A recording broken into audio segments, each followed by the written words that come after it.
তোমাদের আগের ভিডিওতে আমি সার্কুলার কার্ভের বিভিন্ন পার্টসের সম্পর্কে বলেছি। T1 T2 T1I IT2 T1O OT2 ইত্যাদি, অর্থাৎ rear tangent, forward tangent, tangent length, radius of curve, deflection angle, curve length, length of long chord. এবার আমি পরবর্তীতে এই ভিডিওতে এই বিভিন্ন পার্টস কিভাবে বার করতে হয় সেটুকু আমরা জেনে নেওয়ার চেষ্টা করি। এখানে দেখতেই পাচ্ছ যে এখানে একটা কার্ভ দেখানো হয়েছে, সার্কুলার কার্ভ। এই সার্কুলার কার্ভের যেহেতু এইটা অ্যাঙ্গেল ফাই, ডিফ্লেকশন অ্যাঙ্গেল, এবং বলেছি ডিফ্লেকশন অ্যাঙ্গেল এটা ফাই হলে প্রমাণ করা যায় এটা 5/2, এটা 5/2, অর্থাৎ এই অ্যাঙ্গেলের অর্ধেক, অর্থাৎ এই অ্যাঙ্গেল এবং এই অ্যাঙ্গেল দুটোই ফাই। এখন এই প্রসঙ্গে আমি এই ভিডিওতে কিছু বলছি না, এগুলো তোমরা জানো, না জানলেও আমি পরবর্তী কোনো ভিডিওতে এটা প্রমাণ করে দেখাবো। এখন আমরা এই লেন্থগুলো বার করব। তো এইটা রেডিয়াস অফ দ্য কার্ভ যদি আমার জানা থাকে, রেডিয়াস অফ দ্য কার্ভ জানা থাকে, আর এইটা ডিফ্লেকশন অ্যাঙ্গেল অবশ্যই জানা থাকবে, আর এটা 5/2, তাহলে আমরা এই ট্রায়াঙ্গেলের এই কোণটা 90 ডিগ্রি, কারণ এটা ট্যানজেন্ট আর এটা নর্মাল, মানে রেডিয়াস, এটা অবশ্যই 90 ডিগ্রিতে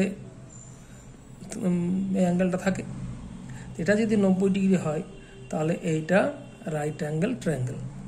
এই রাইট অ্যাঙ্গেল ট্রায়াঙ্গেলের আমরা কি পেতে পারি, এটা বাই এটা, অর্থাৎ T1I by T1O equal to কি, T1I by T1O equal to কি, এই কোণের ট্যান। এই কোণের ট্যান হচ্ছে এটা বাই এটা, এই কোণের বিপরীত বাহু বাই বেস। তাহলে এটা ট্যান অ্যাঙ্গেলটা কত, 5/2। তাহলে T1I ইজিক্যাল টু কি, T1I equal to IT2 equal to tangent length equal to tangent length বা length of tangent equal two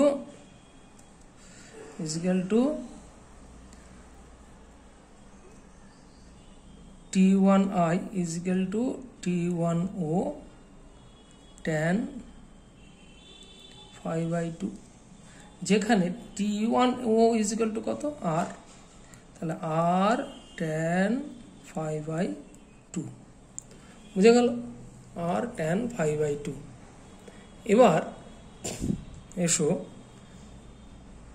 আমরা পরের অংশে যাই, লেন্থ অফ লং কর্ড। এখানে T1 T2 হচ্ছে length of long chord, T1 T2 বার করব, এটা সমান কত, কি করে পাবো? দেখো এই ট্রায়াঙ্গেল এটাও রাইট অ্যাঙ্গেল ট্রায়াঙ্গেল, কারণ এই কোণটা 90 ডিগ্রি। এই অ্যাপেক্স এবং সেন্টার যদি জয়েন করা যায় তাহলে এটাকে পারপেন্ডিকুলারলি বাইসেক্ট করে, তাহলে এটা পারপেন্ডিকুলার হলে এই অ্যাঙ্গেলটা 90 ডিগ্রি, তাহলে এইটা 90 ডিগ্রি হলে এটা অতিভুজ।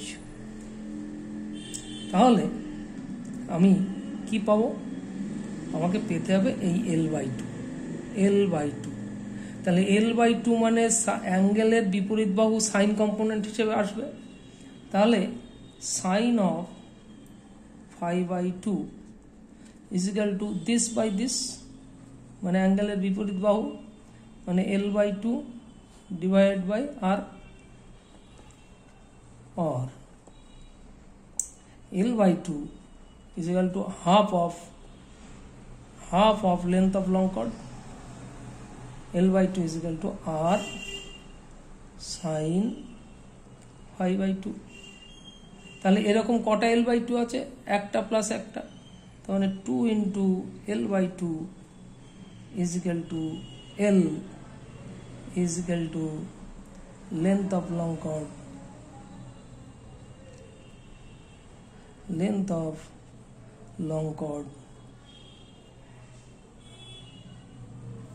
is equal to 2R 2 into R sin phi/2। হলো, বোঝা গেল? পরেরটা আমরা পরের ভিডিওতে আসছি।